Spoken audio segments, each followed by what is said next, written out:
감사합니다. 고맙습니다. 일주일 만에 다시 뵈서 반갑습니다. 25, 26강 오늘 편인격 할 차례입니다. 편인격. 기본적으로 명리계에서 편인격은 흉신격이다 하는 사람들과 뭔 흉신격이냐, 편인이든 정인이든 다 있으면 장땡이다 해서 흉신격으로 분류하기도 하고 안 분류하기도 하는데 저는 이런 느낌이 들어요. 대체로 명리책도 옛날 책하고 요즘 책하고 좀 차이가 어떤 느낌이 드냐면 꼭 영화를 볼 때 옛날 영화하고 요즘 영화하고 보는 듯한 느낌? 뭐냐면 대체로 옛날 영화들을 보면 선과 악의 구분이 분명하고 대체로 주인공은 대체로 착한 사람이며 좋은 사람이며 특히 전쟁 영화 같은 것을 보면 아군은 포로를 살려주고 민간인을 구해주며 위기에 처한 여자를 막 도와줘. 적국은 여자만 보이면 덮치고 그냥 민간인들 다 학살하고 포로 막 다 죽여버리고 온갖 폐악질을 해. 그러니까 영화를 보다 보면은 선악 구별이 되게 분명한 영화가 있고 안 그런 영화가 있죠. 근데 대체로 요즘 현대 시대로 볼수록 대체로 다채롭게 표현을 하는, 그걸 보고 이제 캐릭터를 입체감 있게 표현했다라고 해서 선악 구별이 분명하지 않게끔 표현을 하죠. 심지어는 요즘에 히어로물에서도 그런 경향이 나타나고 있죠. 히어로물, 뭐 슈퍼맨, 뭐 배트맨, 어벤져스 이런 히어로물에서도 주인공인 히어로가 도무지 저 착한 놈인지 나쁜 놈인지 구분이 잘 안 가는 캐릭터들, 요즘 특히 미드에서 많이 나오고 있는데 미드에서 히트를 치고 있는 히어로물들을 보면 히어로가 지구를 구하고 있는데 문제는 그 히어로가 견제가 안 되니까 그 히어로가 또 더 문제야. 이런 게 요즘 미드에서 많이 나오죠. 요즘 애니메이션의 히어로물에서도 지구를 구하는 영웅인 줄 알았더니 알고 봤더니 지구를 식민지화하려는 외계 행성의 뿌락지, 뭐 이런 식으로 주인공이 나오기도 하고, 그런 걸 보고 이제 요즘에는 주인공의 입체감이라고 표현을 하죠. 그래서 명리책도 옛날 명리책은 착한 놈, 좋은 놈, 나쁜 놈 이렇게 선악 구분이 분명해요. 요놈은 나쁜 놈, 요놈은 좋은 놈 이런 식으로. 근데 요즘 현대 명리학으로 갈수록 이렇게 쓰면 좋은 놈이고 이렇게 쓰면 나쁜 놈이고 그건 네가 쓰기 나름이다 같은 개념이죠. 즉 선악 개념이 입체감이죠. 근데 저는 그게 더 맞다고 생각해요. 사주를 보고 선악을 구분할 수 있을까요? 저는 절대 그렇지 않다고 생각을 해요. 저는 이런 생각이 드는데 저 시골 사람이 서울에 대한 동경이 있다고 생각해봐요. 자, 지금 시골을 탈피해서 이중까지 갔어. 조금 더 가야 돼. 아직 좀 부족해. 이 사람은 지금 서울에 대한 동경을 가지고 있습니다. 근데 서울에서 한 20년, 30년, 40년 살았어. 그랬더니 서울에 대한 환상이 많이 깨졌어. 아유, 서울에 온다고 다 해결되는 거 아니야. 야, 지방에 있는 게 더 좋을 수도 있어. 라고 얘기를 해. 이 사람은 시골에서 서울을 아직 가지 못한 사람은 아니야, 사람은 서울에서 살아야 돼. 애를 낳으면 도시로 보내야 된다고. 서울에 가야지. 야, 농촌이 얼마나 힘든 줄 알아? 이렇게 얘기를 한다고 쳐. 근데 오히려 여기 있는 사람들은 난 말년에 조용한 시골에 가서 귀농하고 싶어. 사실 가장 정확한 거는 양쪽 다 살아본 사람이겠죠. 여기도 살아보고 여기도 살아보고 그러겠죠. 명리를 전혀 모르는 사람과 명리를 많이 하는 사람, 명리를 배워서 명리산으로 이렇게 들어가려고 하는데 지금 내 자리가 한 요쯤 되잖아요. 이분이 외치는 거는 보통 명리가 너희를 자유롭게 하리니 명리 배우면 모든 것을 알 수 있으리니 이렇게 되는 거고요. 요 동네에서 한참 놀다 온 사람은 야, 명리 배운다고 해서 다 아는 거 아니야. 야, 뭐 명리 배우면 다 아는 줄 알아? 야, 그럼 내가 제일 먼저 부자 됐다, 야. 차라리 모르는 게 나을 수도 있어. 라고 얘기를 하죠. 가끔 얼마 전에 역학총림 게시판에 명리에 대한 칼럼을 우리 부산에 있는 선생님께서, 제가 되게 좋아하는 태암 선생님께서 명리는 이런 것이다 라고 썼는데 누가 그 밑에 댓글로 그런 게 어디 있습니까? 그 명리가 무슨 철학입니까? 그 명리로 우리가 언제 잘 되고 안 되고를 알아야 되는 게 당연히 명리죠. 그래서 저하고 사부님하고 태암님하고 모조리다 거기다가 반론의 글을 쓰셨어. 우리 입장에서는 진짜 명리의 명자도 모르는 게 명리에 대한 환상만 가지고 있어가지고 그래 너도 명리 한 30년 해봐. 그럼 알 거다 우리 속을. 뭐 꼭 이런 느낌? 이런 느낌? 우리가 덤앤더머가 아니죠. 덤앤더머 아니잖아. 똑같은 사주가 똑같이 살아야지. 똑같이 안 살잖아. 우선 거기서부터 깨진 거야. 거기서부터 똑같은 사주 똑같이 안 살잖아. 정주영 회장님하고 한나란 씨에 태어난 사람이 대한민국에서만 6, 70명이고 전 세계적으로 6, 7천 명인데 아니 왜 정주영 회장님이 한 분밖에 안 계시냐고. 그럼 박정희 대통령하고 한나란 씨에 태어난 사람은 다 어디선가 군사구태타 이렇게 해가지고 뭐 정권 잡아야 될 거 아니야. 다 대통령 해야 될 거 아니야. 그럼 뭐야? 타고난 걸로 다 되는 게 아니라는 뜻이잖아. 우리는 사주를 이렇게 봐야 돼요. 그 선천운과 후천운.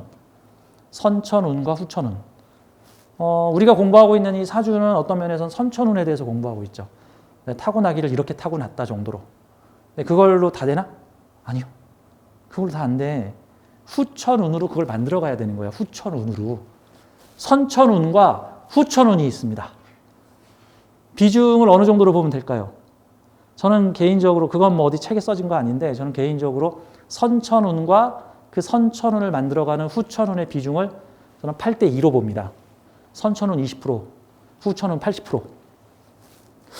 이거 여러분 요즘에 식당에 못 가니까 밀키트 많이 사 먹죠. 밀키트.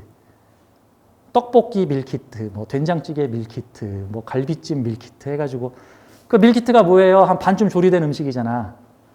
그러면 그 반쯤 조리된 음식을 그게 뭐야?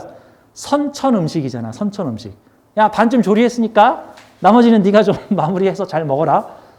그러면 밀키트가 맛있게 됐느냐 안 됐느냐는 건 선천적인 거고 그 밀키트 까가지고 내가 떡볶이 만들어 먹고 된장찌개 만들어 먹고 무슨 순대볶음 만들어 먹고 감자탕 만들어 먹는 거는 이제 내 후천운이 들어간 거죠. 내 후천운.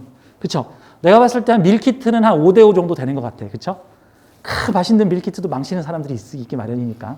물론 밀키트를 더 맛있게 만드는 사람도 있어요. 대체로 그 라면도 선천 맛이 있고 후천 맛이 있죠. 선천 맛은 신라면을 신라면대로 끓이는 거고 후천 라면은 뭡니까? 신라면을 무슨 짬뽕 스페셜 셰프 라면으로 제가 어디 가서 스페셜 셰프 라면이라고 써있길래 이게 뭐야? 해가지고 스페셜 셰프 라면 주세요. 그래서 봤더니 가격이 5,000원 정도 하는데 보니까 신라면에다가 막 이것저것 다 넣어가지고 막 짬뽕 신라면을 만들었더라고. 그게 뭡니까? 별거 아닌 사주를 기가 막히고 의리하게 스페셜로 만든 거 아닙니까? 그럼 우리 명리학은 선천운이 좋다 나쁘다 이것 따지는 학문이 아니라 밀키트 포장해가지고 얼마나 스페셜하게 음식 만들어 먹을 수 있느냐, 신라면 개봉해가지고 스페셜 셰프라면으로 만들어 먹을 수 있느냐, 아니면 세상에 줘도 못 먹어 하고 밀키트로 나온 음식도 제대로 조리 못해가지고 망칠 것이냐. 즉 우리는 후천운으로 우리의 선천적으로 받은 사주 에너지를 어떻게 하면 잘 쓸 수 있을까. 사실 이거 연구해야 되는 사람. 우리는 사주가 이러니까 배렸다가 아니라 사주가 이러니까 이렇게 쓰면 유리하다. 이걸 연구해야 되는 거지. 너 이 사주는 B-3등급, 이 사주는 A+3등급 뭐 이런 식으로 품평해서 뭐 할 건데. 품평해서 아니 선천운이 강아지 품종이고 후천운이 강아지 길들이기라면 그래 선천운 기가 막힌 강아지 뭐 셰퍼트 순종을 갖고 왔어. 근데 그 대충 저기 짬밥 주고 그냥 뭐 대충 뭐 훈련도 안 시키고 막 목줄 풀어놔봐. 그럼 사람 물고 다니지 이제. 아무리 동네 똥개라도 잘 데려와서 잘 키우면 뭐 잘 키운 똥개 하나 10 셰퍼트 안 부럽다. 이런 소리 나온다고요. 그러니까 우리는 사주를 탓해야 되는 게 아니라 우리 명리가들은, 우리 명리를 공부하는 사람들은 사주를 어떻게 활용할 것인가, 저 후천운을 어떻게 활용할 것인가를 연구해야 된다. 이렇게 생각을 해요. 그래서 제가 이게 사주 뭣도 모르는 사람들이 꼭 사주 만능론을 주장을 하는데 가서 저 좀 더 먹고 와라라고 제가 좀 가끔 험한 소리를 좀 합니다. 좀 사주 뭣도 모르면 좀 얌전히 좀 찌그러져 있든가. 뭐 사주 만능론을 주장하는 사람들은 기본적으로 사주를 모르는 인간이야. 더 더맨 더머야. 똑같은 사주가 다르게 사는데 그거 어떻게 해결할 거야? 그거. 똑같은 사주가 누구는 연쇄살인범이고 누구는 고양이 안산에 있는 고양이 성자인데 그거 어떻게 해결할 거냐고. 누구는 정주영 회장님이고 누구는 쌀집 주인이고 똑같은 사주인데 누구는 동사무소 직원이고 어떻게 해결할 거냐고. 사주를 어떻게 활용했느냐가 중요하지 선천운을 가지고 어떻게 활용했느냐. 그게 제일 중요하다. 그게 80%다. 자, 운명은 활용이다. 네, 그런 개념으로 봅니다. 이 편인격 얘기하다가 제가 조금 빠졌는데 이 편인격이 경계선에 있어서 그래요. 경계선에. 그러니까 이게 밀키트로 치면 그런 거 있잖아요. 밀키트 음식도 웬만하면 안 망치고 음식 만드는 밀키트가 있는가 하면은 좀 난이도 높은 밀키트가 있어서 이거는 정말 잘 후작업을 해줘야 멋진 음식이 나오고 후작업을 제대로 못하면은 막 비린맛이 나오든가 막 생선이 잘못되든가 이런 것들 손 많이 가는 음식들 있잖아. 잘 가공하면 대박, 잘못 가공하면 쪽박. 그 경계선에 있는 게 바로 이 편인격이다. 그래서 누구는 길신이라 그러고 누구는 흉신이라 그러고 이거는 활용하기 나름이다. 이 편인격이. 같은 편인격의 똑같은 사주라고 해도 그래서 이렇게 경계선에 있는 사주들이 어떻게 활용하느냐에 따라서 일로 휙 가느냐 절로 휙 가느냐에 따라서 다르단 말입니다. 꼭 이거 음식에 비유하자면 꼭 해산물 요리 같은 느낌. 잘 요리하면 아주 맛있는 해산물, 잘못 요리하면 비린내 때문에 못 먹어. 뭐 이런 형태가 나올 수도 있는 거니까. 이 편인격은 제가 이거 캔디격이라고 그냥 반쯤 농담 삼아서 제가 얘기를 하는데 이 캔디가 누구냐 하면 이 아가씨예요. 여러분 아는 캔디 테리우스 들장미 소녀 캔디 외로워도 슬퍼도 나는 안 울어 하는 이 캔디의 캔디. 자, 캔디는 어떤 여자예요? 기본적으로 외로운 여자. 근데 캔디는 누굴 만나면 즐거워요? 테리우스 만나면. 뭐 제가 보기엔 캔디는 여성 평력이 남성 평력이 좀 있는 것 같아요. 뭐 테리우스 외에 또 잘생긴 새 남자가 와서 막 또 이리 구애하고 저리 구애하고 소녀들의 로망이죠. 꼭 뭐예요? 고아원에서 사는 외로운 소녀 캔디가 요 캔디에 대비되는 여자가 누구냐면은 이거 있는데 그 여자 이름이 그 부잣집 외동딸 누구더라? 캔디가 나중에 어느 부잣집에 들어가는데 그 집에 박혀있던 그 정인 여자가 있었어. 누구더라? 일라이자. 맞아. 일라이자가 정인이면 이 편인 소녀 캔디. 편인 소녀가 편제를 만나면 팔자가 펴. 그러니까 우리가 알고 있는 모든 역사와 신화 속에 나오는 신데렐라 이야기가 다 편인 소녀 편제 맞았네에 대한 이야기예요. 그 뭐 많잖아. 뭐 신데렐라, 뭐 콩쥐 팥쥐.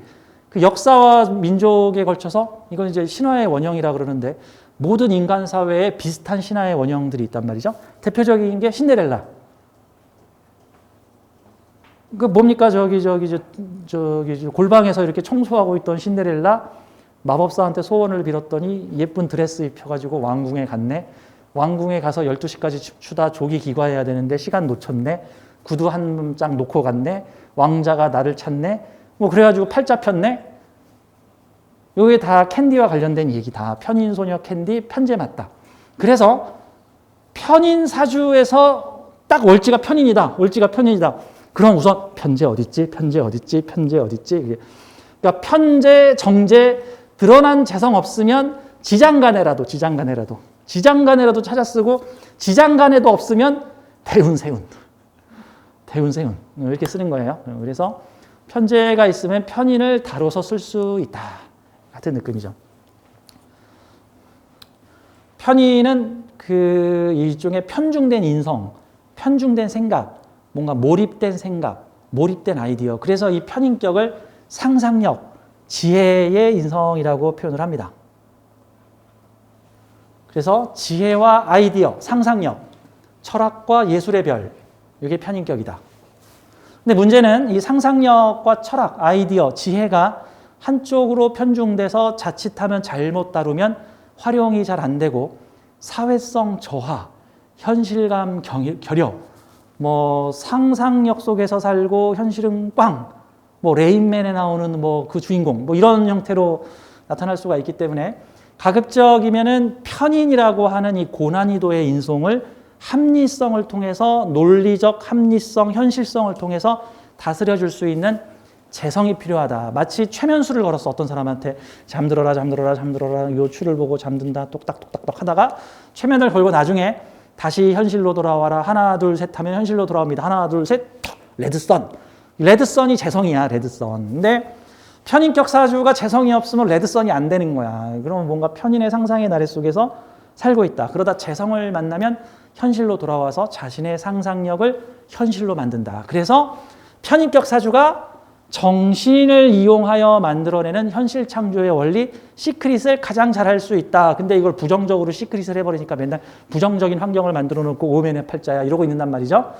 그래서 인성의 집중력이 매우 강한 이 편인격은 생각 다루기를 잘해야 된다. 그래서 저는 마음 공부 1순위로 추천하는 격들이 바로 이 편인격, 마법사와 같은 편인격이다. 생각, 상상, 아이디어, 철학과 예술, 문화의 별. 철학적 격이라 그러죠. 철학적 격. 자, 편인격에 대해서 좀 공부를 해보겠습니다. 편인격, 기본적으로 흉신격에 본다고 보는데, 그래서 이 흉신은 재화를 해서 써야죠. 그래서 정의는 재성으로 두들기지 마세요. 안 됩니다. 망가집니다. 라고 그러는데, 편의는 재성으로 조절해서 쓰세요. 라고 표현을 합니다. 그래서 재성이 있는가 없는가 유무를 보는데, 웬만해서, 어디 지장간에라도 재성이 있겠죠. 네? 웬만해서. 아니면 운에서라도 오겠지. 운에서라도. 운에서 재성 오면 갑자기 천재가 돼요, 이제. 그래서 편인격들은 편인재화를 상세히 본다. 다만, 살인상생을 잘하고 있는 사주에서의 편인재화는 자칫 위험할 수 있죠. 이 편인이 살인상생하고 또는 관인상생해서 어떤 조직과 단체의 혜택을 받고 있었는데 갑자기 재성이 들어와서 거기서 벗어나라. 자율권을 주어버리다. 같은 거와 같은 거니까. 편인이 편제를 맞으면 이게 일명 현타, 현실을 자각하다. 아, 내가 이런 사람이었구나. 뭐 이런 거 자각하게 되다. 같은 겁니다. 자, 편인격, 월지가 편인이거나, 다음, 월지에서 편인이 천간으로 투출됐거나, 월지가 편인인데 천간으로 투출되지 않았거나, 월지가 편인인데 다른 격이 천간으로 투출되지 않은 경우를 모두 편인격이라고 봅니다. 그러면 오리지널 순종 편인격은 뭘까? 월지가 편인이면서 천간에 편인까지 뜨는 거. 이게 거의 1순위 오리지널 순종 편인격이겠죠? 그러면 좀 편인인데 좀 약한 애들은 뭘까? 월지가 편인이 아닌데 월지에서 편인이 천간으로 투출됐거나, 아니면 월지가 편인인데 천간으로 투출되지 않았거나, 월지가 편인인데 뭐 진술충미 같은 애매한 잡기격 편인이거나, 이것저것 잡동산이 잔뜩 섞여 있는 뭐 이런 형태로도 볼 수가 있겠죠. 다음, 편인격이 아닌데도 편인적 성향을 보이는 사주가 있을 수 있죠. 뭐 월지가 편인격이 아니지만 또 월지의 지장간에 편인도 없지만 천간에 편인이 분명하게 드러나 있는 경우, 그런 경우는 편인격은 아니지만 편인격적 성향을 보인다. 뭐 이렇게도 볼 수 있는 거예요. 자, 일단 우리가 공부하는 거는 월지가 편인 또는 월지에서 천간으로 편인이 떴거나 하는 경우, 또는 월지가 편인이면서 천간에 편인까지 뜨는 경우, 이런 경우를 놓고서 보겠습니다. 지혜와 아이디어, 상상력, 철학과 예술의 별이다. 상관 플러스 편인은 예술 교육성이다. 상관은 팍 하고 펼쳐내는 거고, 편인은 꽉 눌러서 받아들이는 거예요. 그럼 이게 꼭 어떤 느낌이냐면은 꽉 눌러서 받아들인 다음에 편인으로 갑자기 상관으로 팍 하고 표출시키는 거. 마치 군사작전 할 때, 야, 아무도 모르게 빨리 군사작전 짜. 그래서 우리가 저기를 쳐들어가려면 빨리 며칠 동안 눈신하면서 군사작전 짜. 정광석화처럼 한꺼번에 동시다발적인 작전을 확 펼쳐보자. 그런 거. 요즘 올해 영화관에서 1등한 외화가 뭡니까? 뭐 자동차 타고 미친 듯이 달리는 영화 있죠? 뭐지 그게? 스피드? 하여튼 자동차 타고 미친 듯이 달리는 영화들을 안 보시는구나. 나도 요즘 영화를 안 보다 보니까. 그래서 머리가 빡빡하신 잘생긴 남자, 힘쓰는 남자가 나와서 주인공을 하는 하여튼 자동차 타고 때려 부수는 그 영화 시리즈, 분노의 질주였나 그게? 네. 그 시리즈를 만든 감독이 잘하는 게 꾹 눌렀다가 갑자기 그냥 액션을 미친 듯이 확 뽑아내는 그런 에너지를 가지고 있는데, 그 감독이 갑인일주의 편인격 갑인일주의 상관을 쓰는 사주예요. 그러니까 편인격으로 상상력을 그냥 꽉 누른 다음에 영화 큐 하면 그때부터 액션을 폭발적으로 쏟아낸다. 이제 이런 식으로 해석을 합니다. 그래서 이 편인 상관이 예술교육서